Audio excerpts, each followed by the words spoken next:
الحمد لله نحمده ونستعينه ونستغفره ونؤمن به ونتوكل عليه ونعوذ بالله من شرور أنفسنا ومن سيئات أعمالنا من يهده الله فلا مضل له ومن يضلل فلا هادي له ونشهد أن لا إله إلا الله وحده لا شريك له ونشهد أن سيدنا ومولانا محمدا عبده ورسوله أما بعد فأعوذ بالله من الشيطان الرجيم بسم الله الرحمن الرحيم وذروا ظاهر الإثم وباطنه إن الذين يكسبون الإثم سيجزون بما كانوا يقترفون وقال تعالى ولا يحيق المكر السيء إلا بأهله وقال تعالى إنما التوبة على الله للذين يعملون السوء بجهالة ثم يتوبون من قريب فأولئك يتوب الله عليهم وقال النبي صلى الله عليه وسلم التائب من الذنب كمن لا ذنب له أو كما قال عليه الصلاة والسلام صدق الله مولانا العظيم وصدق رسوله النبي الكريم ونحن على ذلك لمن الشاهدين والشاكرين والحمد لله رب العالمين رب اشرح لي صدري ويسر لي أمري واحلل عقدة من لساني يفقهوا قولي رب اشرح لي صدري ويسر لي أمري واحلل عقدة من لساني يفقهوا قولي رب اشرح لي صدري ويسر لي أمري واحلل عقدة من لساني يفقهوا قولي اللهم صل على سيدنا ومولانا محمد وبارك وسلم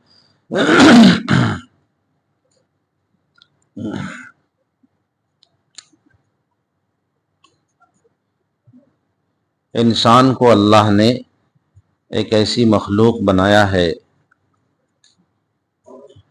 کہ جس میں خیر اور شر دونوں مادے موجود ہیں۔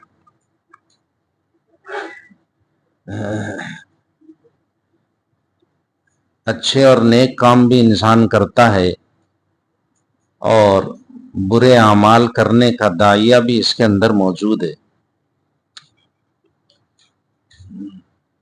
اور یہی وہ آزمائش ہے کہ جس آزمائش میں کامیاب ہونے پر اللہ نے انسانوں کا درجہ اور مقام و مرتبہ فرشتوں سے بھی اونچا رکھا ہے۔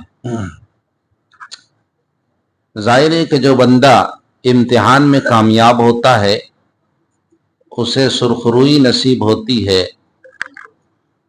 اور جو بندہ امتحان میں بیٹھا ہی نہیں اور اس نے امتحان دینے کی کوشش ہی نہیں کی تو اس کی اچھائی اور برائی اور اس کی صلاحیتوں کا صحیح اندازہ نہیں ہو پاتا۔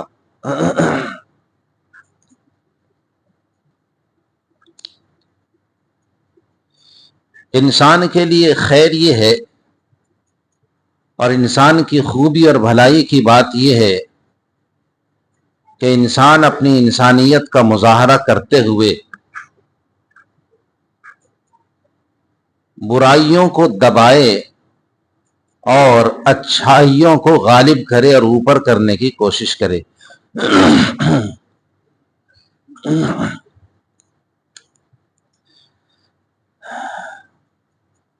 اللہ کی فرما برداری اور اللہ کی نافرمانی، فرما برداری کو غالب کرے اور نافرمانی سے اپنے آپ کو بچانے کی کوشش کرے۔ اور صرف یہی نہیں کہ ظاہری طور پر جہاں لوگ دیکھ رہے ہوں وہاں وہ گناہوں سے بچ رہا ہے، بلکہ جہاں لوگ دیکھ رہے ہوں وہاں بھی، اور جہاں لوگوں کی نظر نہیں پڑ رہی ہے وہاں بھی آدمی کو چاہیے کہ وہ گناہوں سے بچ کر کے زندگی بسر کرے اپنی زندگی کو صاف ستھری رکھنے کی کوشش کرے۔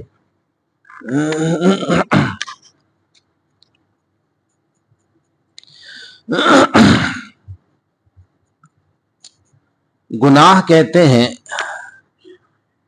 رب کی نافرمانی کرنے کو، اللہ کے احکام کے خلاف زندگی گزارنا، اور اللہ نے جن چیزوں سے روکا ہے ان چیزوں کو کرنا، یہ اللہ کی نافرمانی ہے۔ تو اللہ کی نافرمانی کرنے کو گناہ کہتے ہیں۔ نبی کریم صلی اللہ علیہ وسلم کی سنت کے خلاف کرنے کو گناہ کہتے ہیں۔ بدعت اور معصیت کرنے کو گناہ کہتے ہیں۔ کہ انسان ایسی چیزوں کو کرے کہ جس کا تعلق اللہ کی نافرمانی سے ہے، خلاف سنت چیزوں سے ہے اور بدعت وغیرہ سے ہے، تو یہ سب چیزیں گناہ کے زمرے میں آتی ہیں۔ گناہ کی تاثیر یہ ہے، ایک انسان گناہ کرتا ہے تو گناہ کی تاثیر یہ ہے کہ بندے کا دل پریشان ہوتا ہے۔ گناہ کی ابتدا کچے دھاگے کی طرح سے ہوتی ہے، لیکن اس کی انتہا لنگر کی موٹی رسی کی طرح سے اس کی انتہا ہوتی ہے۔ گناہ کی ابتدا معمولی انداز سے ہوتی ہے، لیکن اس کی انتہا بھیانک انجام سے ہوتی ہے۔ گناہ کی مثال ایسی ہے کہ جیسے کینسر کا مرض ہو، کہ جس عضو میں کینسر کا مرض لگ جائے، ناسور لاحق ہو جائے، تو اس کا علاج یہ ہے کہ اس عضو کو کاٹ کے پھینک دیا جائے۔ اس کے بغیر دوسرے اعضاء صحیح سالم نہیں رہ سکتے ہیں اور انسان کے لیے ہلاکت کا سبب بن سکتا ہے۔ آپ نے دیکھا ہوگا کہ درختوں پر ایک بیل چڑھتی ہے کہ جو درختوں کو اپنے لپیٹ میں لے لیا کرتی ہے۔ اس کی وجہ سے درخت کی نشو و نما اور اس کی بڑھوتری گھٹ جاتی ہے اور درخت پورے طور پر پھیل نہیں پاتا ہے۔ گناہ کی مثال ایسی ہے کہ بندہ جب گناہ کرتا ہے اور گناہوں کی زندگی بسر کرتا ہے تو اعمال میں اسے ترقی نہیں ہوتی ہے، اسے سکون و راحت میسر نہیں ہوتی ہے، اور اس کا دل ہمیشہ پریشان رہتا ہے، اور اللہ کے قرب سے قرب حاصل کرنے کے بجائے اللہ کی دوری اس کو حاصل ہوتی رہتی ہے۔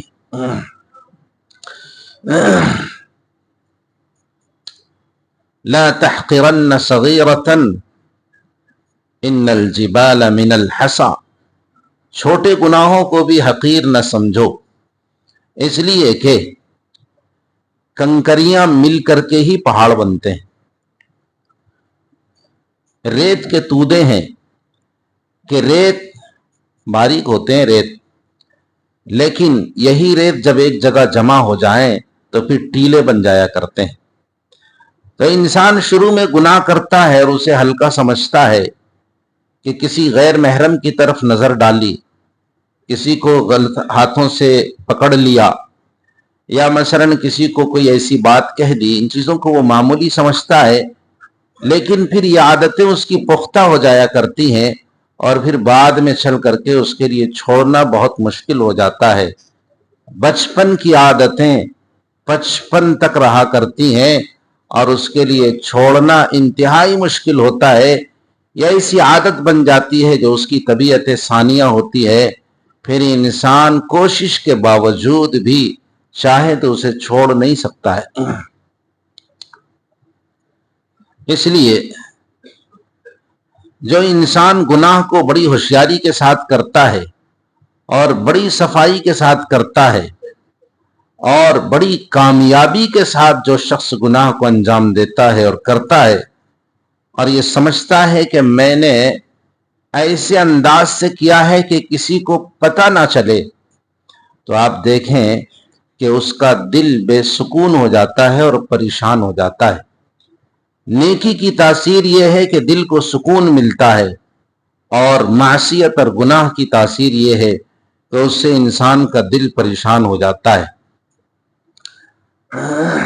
انسان کے ساتھ اللہ کی رحمت ہے، اور اللہ کی رحمت کی مثال سائبان کی طرح سے ہے کہ انسان نے چھتری اپنے سر پر لی ہوئی ہے کہ دھوپ سے اور برسات سے اور گرمی سے اس کی حفاظت ہو، لیکن اگر اسی طریقے سے اللہ کی رحمت کی مثال ہے کہ اس کے سر پر سائبان کی طرح سے ہے، لیکن گناہوں کے ذریعے سے یہ اپنی اس چھتری کو سوراخ کرتا رہتا ہے کہ جس کی وجہ سے اوپر سے بارش اور دھوپ اور دوسری آفتیں اس کے سر تک اور اس کے جسم تک پہنچتی ہیں۔ تو اس میں قصور اس بندے کا ہے کہ اس بندے نے گناہ کر کے اس چھتری کو پھاڑ دیا اور اس چھتری میں اس نے سوراخ پیدا کر دیا، جس کی وجہ سے یہ مصیبتوں میں آ گیا۔ تو انسان جو مصائب اور آلام کا شکار ہوتا ہے وہ گناہوں کی وجہ سے ہوتا ہے۔ اللہ تبارک و تعالیٰ کا ارشاد ہے، ظہر الفساد فی البر والبحر بما کسبت ایدی الناس، کہ خشکی اور تری میں جو فساد ظاہر ہوا ہے یہ انسانوں کی بدعملی کی وجہ سے ہوا ہے، یہ ان کے کرتوت ہیں جس کی وجہ سے یہ سب اعمال ظاہر ہوئے ہیں۔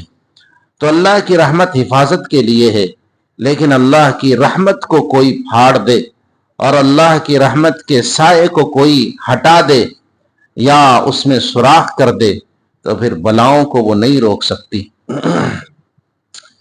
تو یہ انسان کے ہاتھ میں ہے کہ اپنے آپ کو پریشانیوں سے وہ کیسے بچاتا ہے اور کس طرح سے وہ اپنی حفاظت کرتا ہے۔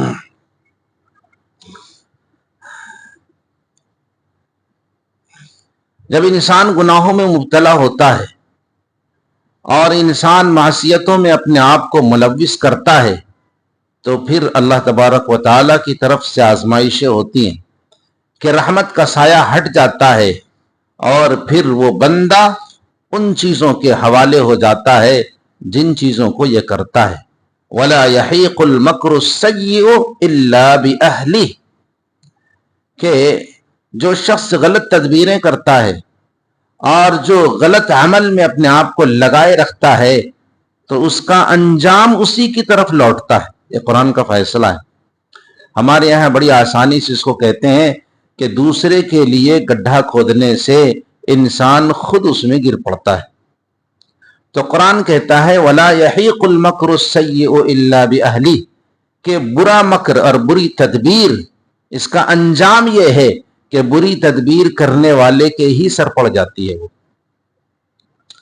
اس لیے جو شخص گناہ کرتا ہے تو بھگتتا بھی وہی ہے اور اس کے انجام سے اسی کو دوچار ہونا پڑتا ہے۔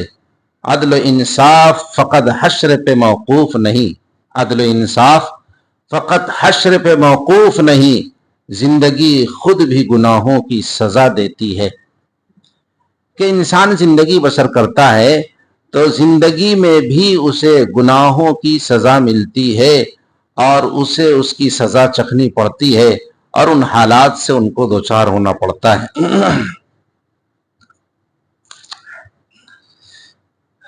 انسان جو گناہ کرتا ہے تو گناہ کے کئی اسباب ہوتے ہیں۔ ایک تو وہ یہ سمجھتا ہے کہ ہمیں کوئی دیکھ نہیں رہا۔ انسان گناہ کر رہا ہے تو وہ یہ سمجھتا ہے کہ ہمیں کوئی دیکھ نہیں رہا ہے۔ قرآن نے اس کا جواب دیا، ان ربک لبالمرصاد، کہ تیرا رب تو گھات لگائے ہوئے ہے۔ اور گھات کا مطلب یہ ہوتا ہے کہ جیسے شکاری شکار کو دیکھ کر کے نشانہ سادھتا ہے اور وہ جو اس کی چوکسی ہوتی ہے اور جس طریقے سے وہ پوری نظر گڑائے رہتا ہے اور پلک کو بھی نہیں جھپکنے دیتا ہے اور اپنے ٹارگیٹ کو ٹھیک کرتا ہے، جو تیاری اس کی ہوتی ہے شکار کے سلسلے میں، ایسے ہی اللہ تبارک و تعالیٰ کی ہر بندے کے سلسلے میں تیاری ہے اور نظر ہے۔ اس طرح سے اللہ کی گھات میں ہر شخص ہے۔ تو جب اللہ ہر بندے کو اس نظر سے دیکھے ہوئے ہے تو پھر بندہ یہ کیسے سمجھتا ہے کہ مجھے کوئی نہیں دیکھ رہا ہے؟ پھر اسے چاہیے کہ سارے دروازے بند کر لے۔ مخلوق خدا سے تو اس نے دروازے کو بند کیا ہے، خالق کے دروازے کو بھی بند کر دے تاکہ خالق بھی نہ دیکھ سکے، اور یہ آپ کے بس میں نہیں ہے۔ تو جب یہ بات طے ہے کہ اللہ دیکھ رہا ہے تو پھر یہ خیال دل میں لانا کہ میں جو اس گناہ کو کر رہا ہوں کوئی نہیں دیکھ رہا، یہ تو غلط ہے۔ قرآن نے کہا کہ اللہ تو گھات میں ہے، لہذا اس تصور کو اللہ نے مٹا دیا کہ گناہ کرنے کا ایک سبب یہ ہے کہ انسان یہ سمجھتا ہے کہ مجھے کوئی نہیں دیکھ رہا ہے۔ دوسرا سبب یہ ہے کہ انسان یہ سمجھتا ہے کہ کسی کو پتہ نہیں چلے گا۔ کس کو پتہ ہے کہ میں جو اس عمل کو کر رہا ہوں، اس گناہ کو کر رہا ہوں، تو کسے پتہ ہے؟ اللہ نے اپنے قرآن میں اس کی بھی نفی کی، یعلم خائنۃ الاعین وما تخفی الصدور، اللہ آنکھوں کی خیانت کو بھی جانتا ہے اور دلوں کے وسوسے سے بھی پورے طور پر باخبر ہے۔ تو لہذا یہ سمجھنا کہ کسی کو پتہ نہیں ہے، یہ بات صحیح نہیں ہے۔ بندے اس خیال کے ساتھ زندگی بسر کر کہ جب تو گناہ کر رہا ہے تو کسی نہ کسی کو پتہ ہے۔ نمبر 3، بندہ یہ سمجھتا ہے کہ میں اکیلا ہوں، میں تنے تنہا ہوں، ساری مخلوق سے میں چھپ چکا ہوں، اب دوسرا کوئی یہاں موجود نہیں ہے، لہذا میں اس برائی کو انجام دے سکتا ہوں۔ اللہ فرماتے ہیں وَهُوَ مَعَكُمْ أَيْنَمَا كُنْتُمْ، اللہ تمہارے ساتھ ہے تم جہاں کہیں بھی رہو، اللہ تمہارے ساتھ ہے۔ دوسری جگہ اللہ نے ارشاد فرمایا مَا يَكُونُ مِن نَجْوَى ثَلَاثَةٍ إِلَّا هُوَ رَابِعُهُمْ، کوئی سرگوشی اور کوئی مشورہ تمہارا ایسا نہیں ہوتا ہے کہ جو 2-3 مل کر کے تم کر رہے ہوتے ہو مگر اللہ وہاں موجود ہوتا ہے۔ تو یہ کیسے سمجھ لیا تم نے کہ تم تنہا ہو، بلکہ تمہارے ساتھ تو کوئی ہے؟ پھر اس تصور کے ساتھ جو تم گناہ کر رہے ہو کہ میں تو تنہا ہوں، یہ بات صحیح نہیں ہے۔ ایک وجہ یہ ہوتی ہے کہ انسان ڈھیٹ ہوتا ہے اور کہتا ہے کہ میں کر کے دکھاؤں گا، کوئی کیا کر لے گا۔ پڑوسی سے لڑائی ہوئی، کہا کہ میں بھی تجھے دکھاؤں گا، دیکھتے ہیں تم کیا کر لو گے۔ تو ایک وجہ یہ بھی ہوتی ہے کہ ارے یار اس گناہ کو کرنا ہے، کوئی کیا کر لے گا ہم دیکھیں گے۔ ایک مزاج ہو جاتا ہے آدمی کا۔ اللہ فرماتے ہیں، اللہ نے اس کی بھی نفی کی ہے، اور اللہ فرماتے ہیں کہ وہ بندہ یہ سمجھتا ہے کہ کوئی مجھے کیا کر لے گا، ان اخذہ علیم شدید، دیکھو تیرے رب کی پکڑ بہت سخت ہے، بہت سخت ہے۔ اللہ فرماتے ہیں فإنی اعذبہ عذابا لا اعذبہ احدا من العالمین، اللہ اس پر قادر ہے کہ تمہیں اس طرح کا عذاب دے کہ دنیا جہان میں کسی کو ایسا عذاب نہیں دیا، ایسی تکلیف نہیں دی۔ لہذا تم ڈھیٹ نہ بنو، اللہ کے سامنے بہادر نہ بنو، اور یہ نہ کہو کہ کوئی مجھے کیا کر لے گا، بلکہ اللہ اس پر قادر ہے کہ تیری پکڑ کرے۔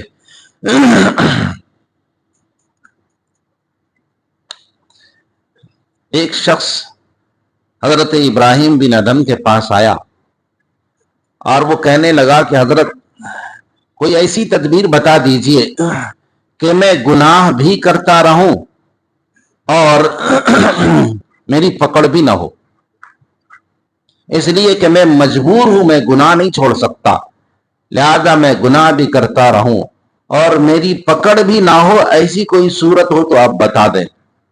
اللہ والے ہوتے ہیں، ان کے پاس ہر طرح کے سوالات آتے ہیں۔